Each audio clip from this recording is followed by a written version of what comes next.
Sini Le, Bapak mau ngomong sebentar sama kamu. Nanti kalau Bapak sudah meninggal dunia, kuburkan Bapak di dekat makam Ibu. Jangan lupa Le, doakan Bapak dan Ibumu, walaupun itu hanya setahun sekali Le. Usahakan tengoklah makam orang tuamu itu.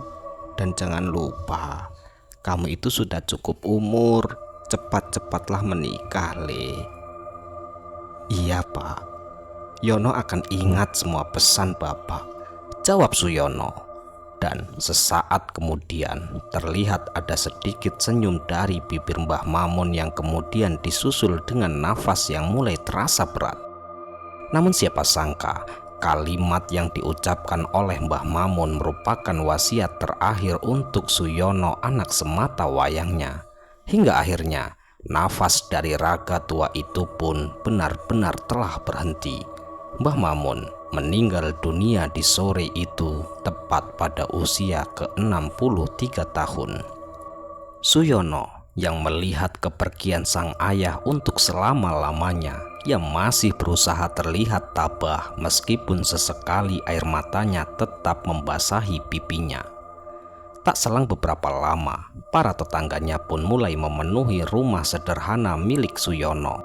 Mereka pun bersiap-siap untuk melaksanakan proses pemakaman jenazah Mbah Mamun di malam itu juga. Dan pemakaman itu pun dilaksanakan sesuai dengan permintaan Mbah Mamun sebelum meninggal dunia, yaitu ingin dimakamkan di samping makam sang istri. Waktu demi waktu terus berlalu begitu saja. 1 bulan setelah kematian Mbah Mamun ayah Suyono, tiba-tiba saja kala itu ada seorang laki-laki yang hampir seumuran dengan almarhum bapaknya datang ke rumah. Ya, dia adalah Pak Tikno. Tentu Pak Tikno sendiri bukanlah orang yang asing bagi Suyono. Karena walaupun Pak Tikno lebih muda dari bapaknya Suyono, Pak Tikno ini merupakan teman karib dari ayah Suyono dari dulu. Ketika Mbah Mamun masih sehat dan mereka sering pergi ke hutan untuk mengambil kayu bakar bersama. Ditambah lagi, Pak Tikno juga merupakan tetangga yang masih satu kampung dengan Suyono. Setelah meminta Pak Tikno masuk ke dalam rumah dan menyiapkan segelas kopi hitam, Suyono pun menanyakan tentang maksud dan tujuan Pak Tikno datang menemuinya. Dan setelah menyeruput kopi hitam yang sudah disediakan oleh Suyono, Pak Tikno pun mulai menjelaskan akan maksud kedatangannya. Ya, Pak Tikno berkata jika beberapa bulan yang lalu sebelum almarhum Mbah Mamun sakit stroke, ia sempat bertemu dengan Mbah Mamun lalu mengobrol. Dan dalam obrolan itu, Mbah Mamun mempunyai niatan untuk menjodohkan Suyono dengan anaknya yang bernama Minah. Karena waktu itu Minah masih bekerja di Jakarta dan Suyono pun masih bekerja di luar Jawa, obrolan itu hanya sebatas menjadi obrolan. Berhubung Minah baru 1 minggu yang lalu pulang ke kampung, maka Pak Tikno pun berniatan mewujudkan harapan dari almarhum Mbah Mamun dulu ketika masih hidup, yaitu menjodohkan Minah dengan Suyono. Sejenak Suyono pun teringat dengan gadis cantik berkulit kuning langsat dan berambut panjang sebahu, Minah. Karena memang 8 bulan yang lalu sebelum lebaran, Suyono dan Minah yang sama-sama bekerja di perantauan, mereka sempat pulang ke kampung untuk merayakan lebaran di kampung halaman mereka. Dan disitulah Suyono sempat bertemu dengan Minah di jalan. Meskipun pertemuan itu hanya singkat, tapi sosok wanita cantik yang 1 tahun lebih tua darinya itu tidak mungkin hilang dari ingatan Suyono. Setelah beberapa saat berpikir, Suyono pun bertanya, tapi apakah Minahnya mau sama saya, Pak? Tanya Suyono kepada Pak Tikno. Kemarin malam saya sudah membicarakan soal ini sama Minah, dan dia pun tidak menolak rencana ini, jawab Pak Tikno. Ya, tapi itu semua juga tergantung kamu mau atau tidaknya, imbuh kembali Pak Tikno lagi sebelum menjawab. Suyono pun sempat teringat akan pesan almarhum bapaknya yang dulu menyuruhnya untuk segera menikah. Dan pada akhirnya Suyono pun menyetujui perjodohan itu. Tak perlu melalui proses lamaran. Akhirnya acara pernikahan itu pun dilaksanakan, meskipun hanya dengan perayaan yang sederhana yang dihadiri para tetangga sekitar dan beberapa keluarga terdekat mereka. Hari-hari pun berlalu, kehidupan mereka pun berjalan selayaknya pasangan suami istri yang hidup di desa. Suyono bekerja sebagai seorang petani dengan menggarap sawah peninggalan orang tuanya dan beternak beberapa ekor kambing. Sedangkan Minah, ia sendiri menjalankan kewajibannya sebagai ibu rumah tangga, meskipun pernikahan itu hasil dari perjodohan dan tanpa melalui proses pacaran terlebih dahulu. Nyatanya, Suyono dan Minah pun merasa hidup bahagia. Cinta itu pun tumbuh subur di hati mereka. Namun, di antara kebahagiaan mereka, ada sedikit rasa cemas yang mereka rasakan kala itu. Ya, semua itu dikarenakan setelah hampir 1 tahun menikah, Minah belum kunjung memperlihatkan tanda-tanda akan kehamilan. Sebenarnya, Suyono dan Minah pun sudah beberapa kali datang ke dokter spesialis kandungan yang berbeda untuk berkonsultasi dan meminta saran agar bisa segera hamil. Tapi nyatanya, tanda-tanda kehamilan kepada Minah pun tak kunjung tiba. Bahkan, dari beberapa dokter yang mereka kunjungi, ada yang mendiagnosa jika ada kelainan di rahim Minah sehingga Minah tidak mungkin bisa hamil. Mendengarkan hasil diagnosa dari beberapa dokter tersebut membuat perasaan Minah pun hancur seketika.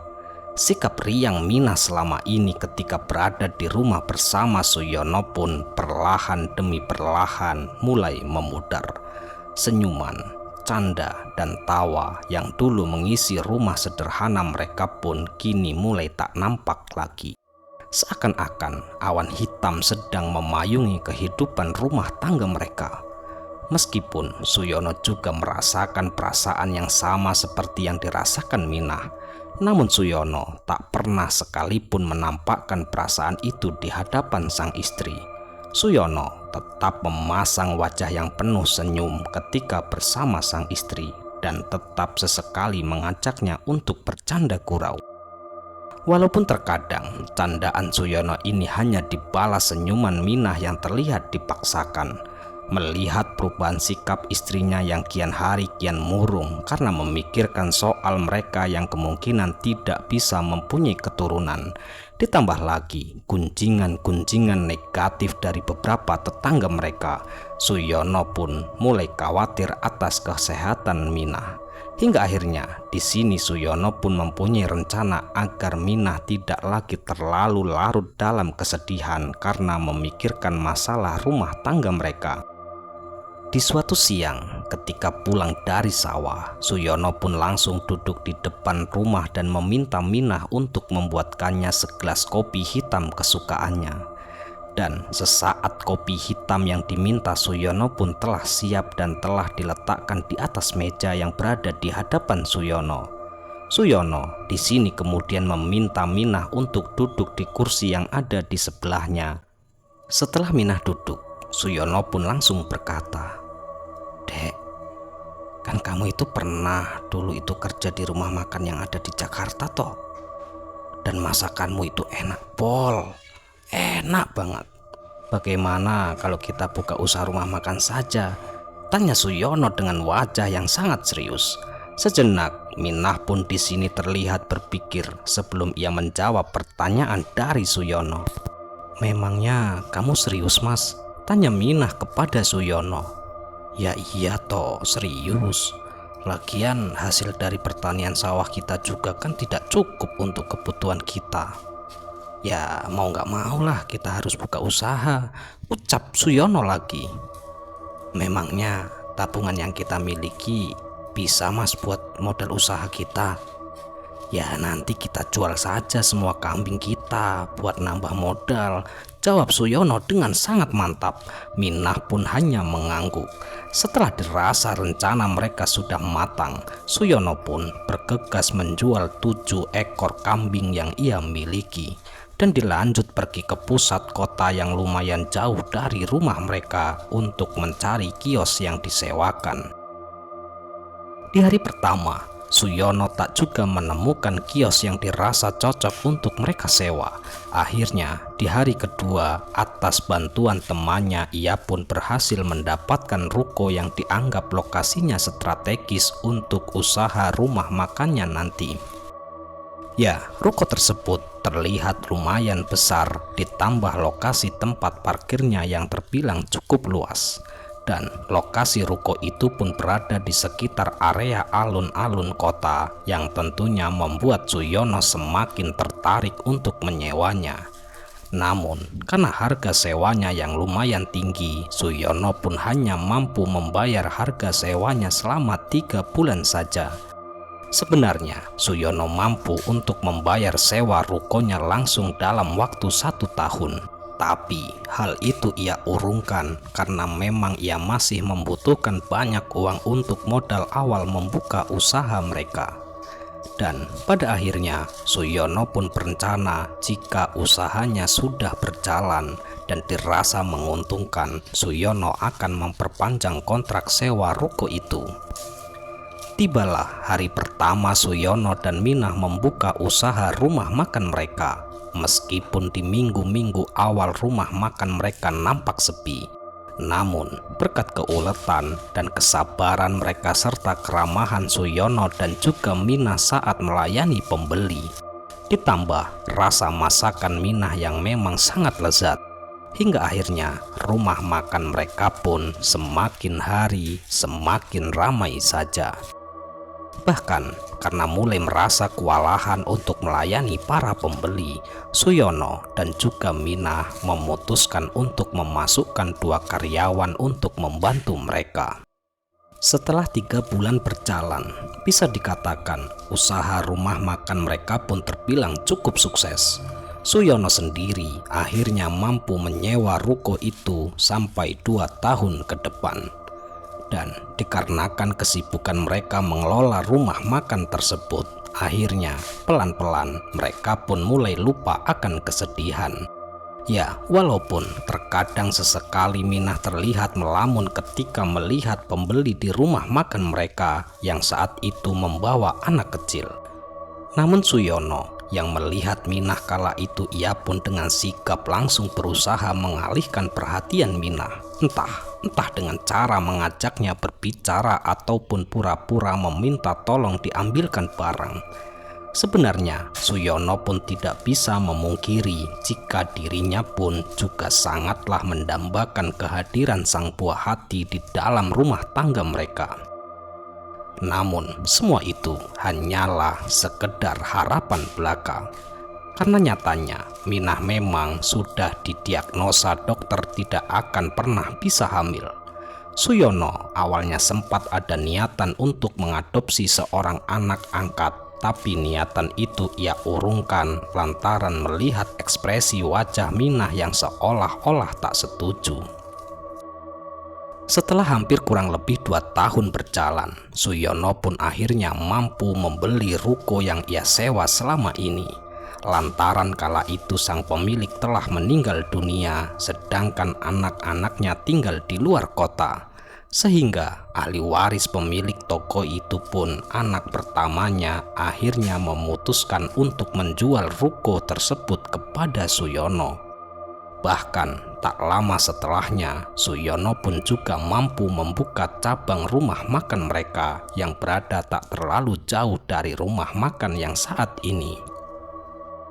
Suyono pun memiliki usaha pemotongan ternak sapi dan kambing sendiri, di mana daging-daging ini sebagian dikelola untuk masakan di rumah makannya sendiri, dan sebagian lagi ia jual kepada pedagang sate dan juga bakso. Ya, berkat beberapa usaha yang sukses itulah, sehingga lambat laun kekayaan Suyono pun semakin menumpuk saja. Akan tetapi kesuksesan itu tak bertahan lama.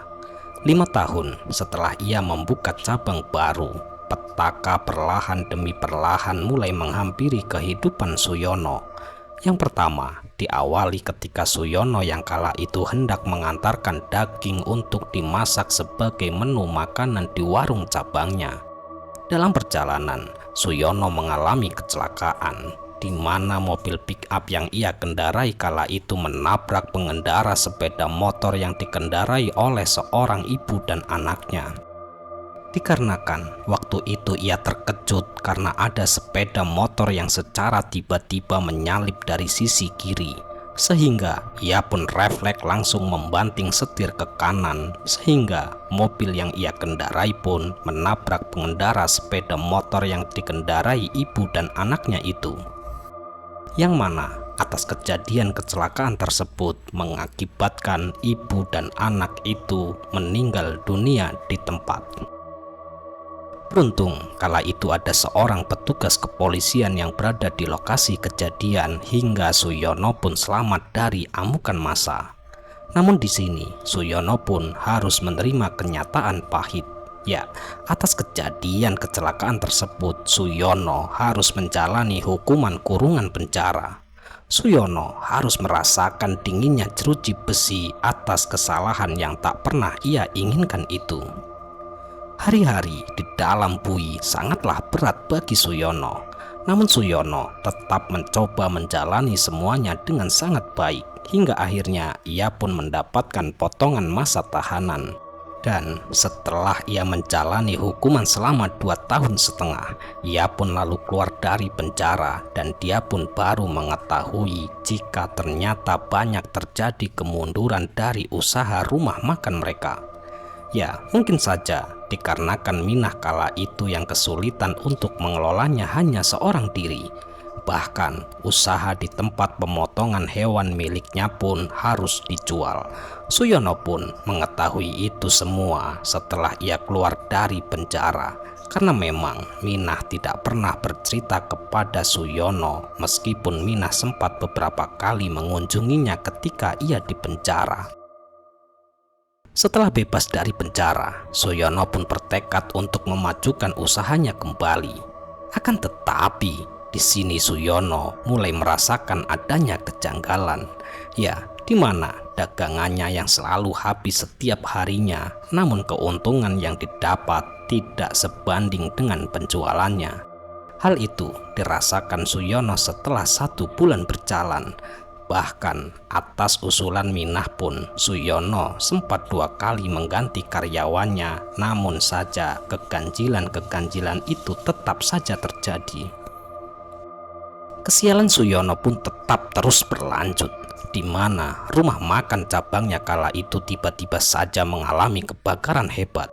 Ya, musibah kebakaran itu sendiri terjadi saat pagi hari ketika karyawannya yang hendak memasak. Ketika menyalakan kompor, tiba-tiba saja terjadi ledakan besar yang kemungkinan berasal dari kebocoran gas. Dalam peristiwa kebakaran itu, tidak hanya menghabiskan tempat usaha rumah makan itu, tapi juga menelan korban jiwa. Ya, 1 karyawannya meninggal dunia dan 1 lagi karyawannya mengalami luka bakar cukup serius. Dan karena peristiwa itu, Suyono pun tak hanya harus kehilangan tempat usahanya, namun Suyono di sini harus memberikan uang santunan kepada karyawannya yang menjadi korban dari kecelakaan tersebut. Suyono pun memberikan uang sebesar 75 juta kepada keluarga korban yang meninggal, dan uang sebesar 75 juta juga kepada karyawannya yang mengalami luka bakar cukup serius, hingga harus dirawat cukup lama di rumah sakit dan juga mengalami cacat permanen. Tentu semua itu ia lakukan karena bentuk tanggung jawab Suyono sebagai bos pemilik rumah makan. Dan dari semua musibah yang terjadi dalam waktu yang hampir berdekatan itu, tentu saja semua itu langsung berdampak besar pada keuangan Suyono. Bahkan akibat semua itu hampir menguras semua isi tabungan yang selama ini sudah ia kumpulkan. Akan tetapi, meskipun demikian, ia tidak berputus asa dan tetap bertekad kembali untuk memulai usahanya lagi dari bawah, yaitu mengembangkan kembali 1 rumah makan tersisa yang kala itu masih ia miliki. Setelah beberapa bulan berlalu, mulailah terlihat kembali perkembangan-perkembangan yang positif dari rumah makan itu. Bahkan Suyono pun mulai mengembangkan bisnis rumah makan dengan menyediakan jasa catering untuk hajatan rumahan yang tentunya menjadikan pundi-pundi rupiah yang masuk ke tabungan Suyono semakin banyak. Namun sayangnya, perkembangan rumah makan yang positif tidak sejalan dengan hubungan rumah tangganya bersama Minah. Setelah kesialan yang bertubi-tubi yang sudah menimpa usahanya, petaka pun kini mulai menghampiri rumah tangga Suyono dan juga Minah. Di suatu pagi, ketika Suyono sepulang mengantarkan nasi catering pesanan pelanggannya kala itu, tanpa sengaja ia melihat Minah sedang berboncengan dengan seorang laki-laki menggunakan sepeda motor. Suyono yang merasa penasaran, ia pun langsung mengikuti motor tersebut dengan hatinya yang sudah dikuasai api cemburu. Dan perasaan Suyono pun makin tak karuan ketika ia melihat motor tersebut mulai memasuki ke dalam parkiran sebuah hotel kelas melati. Suyono yang sudah terbawa emosi pun langsung bergegas turun dari mobil pick-up yang ia bawa dan langsung menghampiri Minah beserta laki-laki yang bersamanya. Suyono pun semakin terkejut ketika ia tahu jika yang bersama istrinya itu adalah Wanto. Ya, Wanto sendiri merupakan seorang pemuda berusia 25 tahun yang selama ini menjadi penyuplai ikan di rumah makan miliknya. "Mau ngapain kalian di sini, ha?" Suyono langsung bertanya kepada mereka. Dengan wajah tenang dan tanpa rasa bersalah, Minah di sini menjawab, "Ya harusnya kamu tahu dong apa yang dilakukan pasangan jika di dalam hotel," jawab Minah dengan santainya. Sedangkan Wanto kala itu nampak ketakutan. Ya, itu dapat terlihat dari wajahnya yang kini mulai keringatan. "Hah? Apa? Pasangan? Pasangan katamu, ha? Apa maksudmu?" lanjut Suyono dengan nada yang lebih keras. "Wanto ini sudah menjadi penggantimu di saat kamu itu di dalam penjara," jawab Minah tak kalah keras. Dan tiba-tiba saja tinju keras Suyono pun melayang tepat di wajah Wanto hingga membuatnya langsung tersungkur ke tanah. Suyono pun terus menghujani Wanto dengan tendangan dan pukulan. Teriakan histeris dari Minah pun tak bisa menghentikannya sampai akhirnya Suyono pun berhenti ketika warga di sekitar hotel datang melerai. Dari penjelasan Minah inilah akhirnya Suyono mengetahui semuanya. Ternyata selama Suyono berada di dalam penjara, Minah telah berselingkuh dengan Wanto. Bahkan usaha pemotongan ternak milik Suyono pun Minah jual untuk tambahan modal usaha dagang ikan Wanto. Ditambah lagi keuntungan dari rumah makan miliknya selalu diambil Minah 1 minggu sebelum Suyono menghitungnya. Akhirnya di sini pun baru mengerti kenapa keuntungan rumah makannya selama ini selalu saja tidak seberapa, padahal dagangannya selalu habis. Dan yang lebih menyakitkan, sebelum Minah pergi meninggalkan Suyono dari tempat parkir hotel itu, Minah memberitahukan jika rumah makan mereka telah digadaikan di suatu bank swasta tanpa sepengetahuan Suyono. Yang mungkin saja dalam beberapa bulan akan disita pihak bank karena Minah tidak pernah membayar cicilan dari pinjaman itu. Seketika Suyono benar-benar merasa hancur ketika tahu pengkhianatan besar yang sudah dilakukan oleh istrinya sendiri. Ditambah lagi usahanya yang hampir bisa dipastikan akan disegel oleh pihak bank. Setelah kejadian itu, Suyono dan Minah pun tidak pernah lagi bertemu. Minah tidak pernah lagi pulang ke rumah, sementara Suyono pun pada akhirnya menutup usaha warung makan miliknya sebelum disita oleh pihak bank. Suyono lalu kembali ke rumah lamanya yang berada di kampung halamannya untuk berusaha menenangkan diri. 2 bulan berlalu setelah ia tinggal di desa, ia pun mulai memikirkan lagi bagaimana kehidupannya selanjutnya. Suyono yang sudah ditinggalkan Minah sang istri yang ia paling cintai selama ini, ditambah lagi ia sekarang sudah tidak memiliki usaha apapun.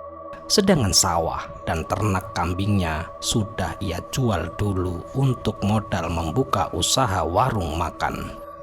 Sementara itu, uang tabungannya pun semakin kesini semakin menipis saja. Suyono mulai sering melamun meratapi nasibnya karena memang cobaan yang bertubi-tubi selalu saja datang menghampiri hidupnya. Hingga di suatu malam, Suyono kala itu bermimpi aneh. Ya, di dalam mimpinya itu ia seperti sedang berada di tempat yang sangat gelap. Dan dari kejauhan ia bisa melihat cahaya terang. Lalu tiba-tiba saja muncullah seorang kakek tua, namun posisi membelakanginya. Dan ketika Suyono hendak mendekatinya, kakek itu pun ikut berjalan yang pada akhirnya ia melihat kakek itu menghilang di sebuah makam yang nisannya tanpa nama. Dan mimpi itu terus-menerus ia alami, dan karena memang pikiran Suyono yang kala itu sedang kacau, ia pun berpikiran, apa mimpi ini artinya ya? Aku harus mencari makam tua itu. Pada akhirnya, Suyono pun memutuskan untuk mencari informasi dan mulai bertanya ke teman-temannya tentang keberadaan tempat makam yang dipercaya mungkin saja dapat dijadikan untuk ritual pesugihan. Dari beberapa temannya, ia pun mengetahui tentang beberapa makam yang dianggap bisa mendatangkan kekayaan. Meskipun beberapa makam itu terletak jauh di luar daerah, Suyono pun sudah bertekad untuk mendatanginya.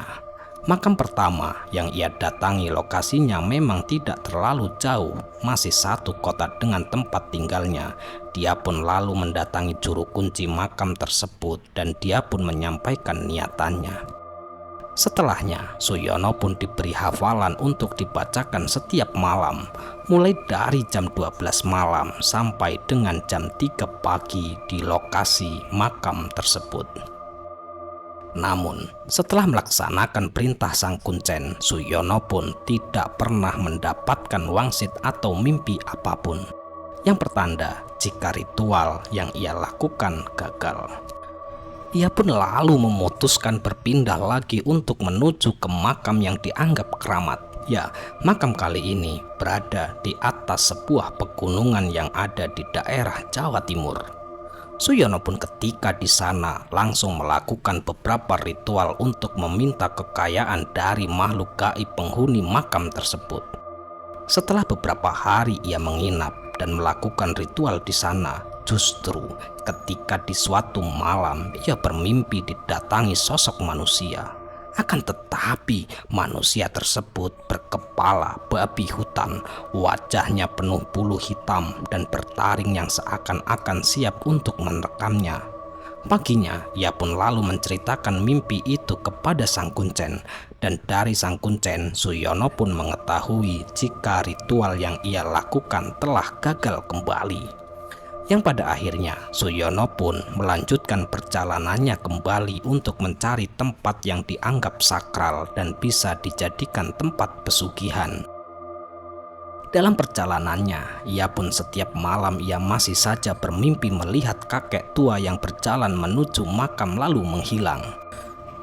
Setelah beberapa hari berlalu sejak ia melakukan perjalanan mencari makam keramat, uang yang ia bawa kala itu kian hari kian menipis saja. Namun dengan tekad yang sangat kuat, dia pun tetap memutuskan untuk melanjutkan perjalanannya walaupun harus dengan jalan kaki. Bahkan dengan tekad yang sudah bulat, Suyono pun berangkat dari daerah Jawa Timur menuju ke salah satu makam keramat yang berada di daerah Jawa Tengah.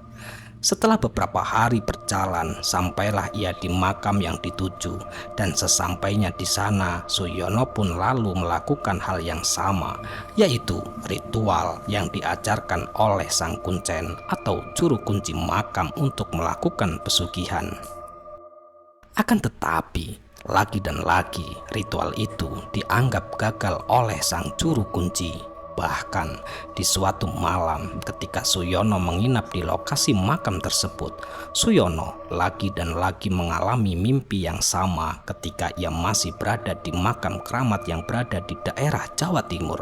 Ia bermimpi dikejar-kejar sosok yang berbadan manusia berkepala hewan, seperti babi hutan yang penuh bulu hitam di wajahnya dan memiliki taring panjang itu. Ya, Suyono pun paham akan maksud itu. Jika ritual yang ia lakukan telah gagal lagi, ia pun lalu memutuskan untuk mencari lagi makam-makam keramat yang berada di daerah Jawa Tengah. Karena memang semua makam keramat yang teman-temannya beritahu ke dia sudah ia datangi, tapi semuanya belum ada yang bisa menghasilkan. Meskipun dalam perjalanannya selalu berpikir, sebenarnya apa arti mimpiku itu? Melihat kakek di kuburan. Lalu siapa dia sebenarnya? Kenapa aku selalu gagal di setiap melakukan ritual pesugihan? Gerutu Suyono di dalam hatinya. Namun semua pertanyaan di dalam hatinya itu ia selalu tepis. Ia beranggapan mungkin saja ia belum menemukan makam yang tepat untuk ritual pesugihannya. Waktu pun terus berlalu. Sudah ada beberapa makam yang dianggap keramat di daerah Jawa Tengah yang ia datangi, namun tidak juga membawakan hasil. Bahkan sosok makhluk yang berkepala binatang itu pun semakin sering terlihat menyeramkan dalam mimpinya itu. Suyono yang mulai putus asa karena dirasa perjalanan yang selama ini ia lakukan selama hampir 2 tahun tidak pernah mendapatkan hasil. Ia pun lalu berencana pulang ke kampung halamannya.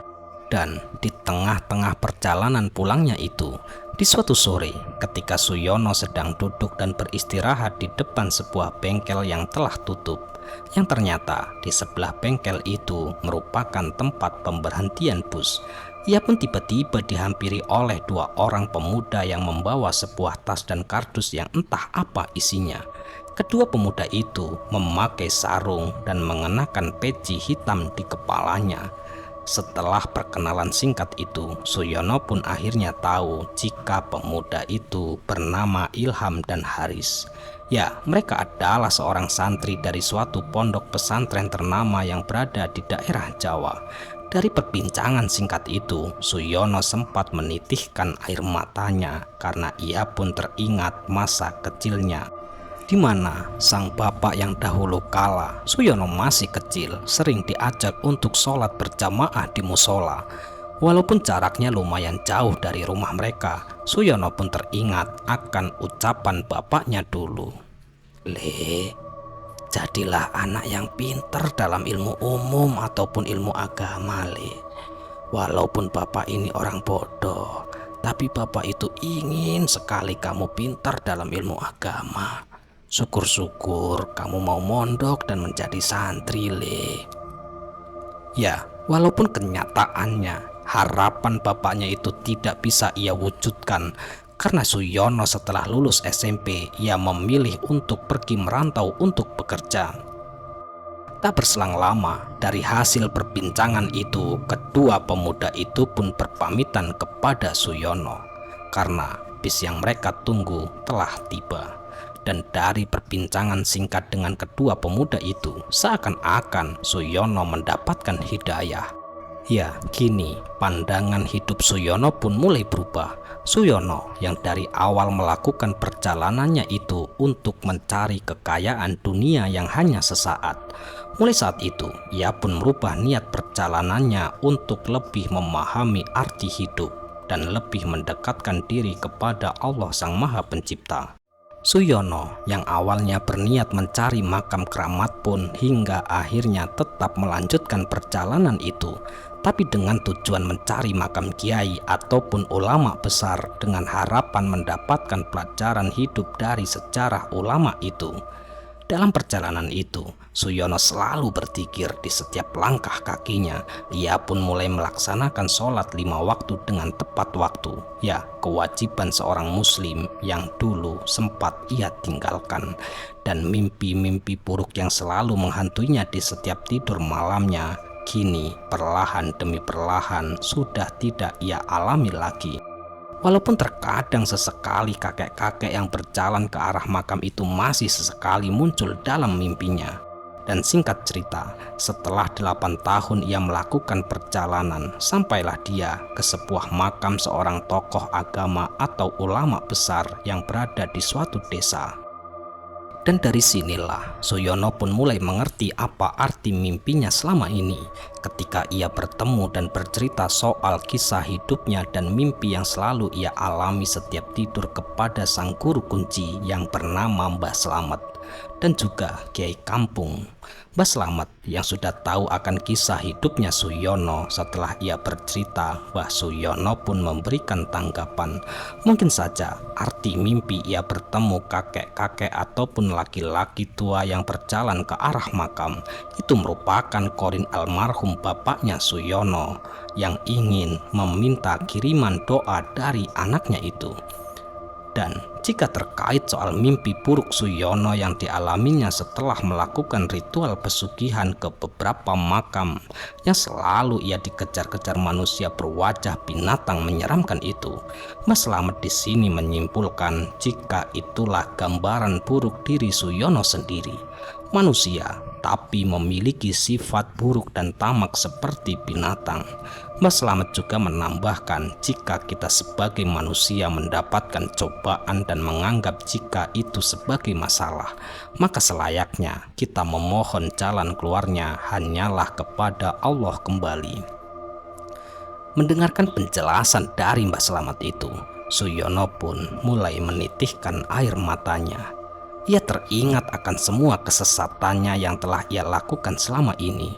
Ditambah lagi, ia pun ingat jika ia telah melupakan janjinya kepada almarhum bapaknya, di mana ia telah berjanji kepada sang bapak sebelum meninggal dunia jika ia akan selalu mendoakan dan akan menziarahi makam bapak ibunya walaupun sesibuk apapun. Dan pada saat itu, Suyono pun memutuskan untuk kembali ke kampung halamannya. Suyono mulai bisa menerima kehidupannya dengan ikhlas sebagai takdir kehidupan. Ya, sekian cerita kali ini. Semoga cerita ini bisa menghibur dan cerita ini bisa bermanfaat yang kami harapkan. Dan kami ucapkan mohon maaf yang sebesar-besarnya jika ada kata-kata yang salah yang kami sampaikan di dalam cerita. Dan kami ucapkan terima kasih banyak kepada teman-teman semua yang telah mendukung kami. Semoga amal kebaikan teman-teman dibalas oleh Allah Subhanahu wa Ta'ala berupa hal-hal yang lebih baik dan lebih bermanfaat dalam kehidupan kita semua. Dan untuk teman-teman mungkin yang baru mendengarkan cerita-cerita dari Kegelapan Sunyi dan baru menemukan channel Kegelapan Sunyi yang belum mendukung, silakan dukung kami dengan cara klik tombol subscribe-nya. Sekali lagi saya Tony mengucapkan mohon maaf yang sebesar-besarnya jika ada kata-kata yang salah di dalam cerita yang saya sampaikan. Baik, sampai jumpa di cerita-cerita selanjutnya. Akhirul qouli wassalamualaikum warahmatullahi wabarakatuh.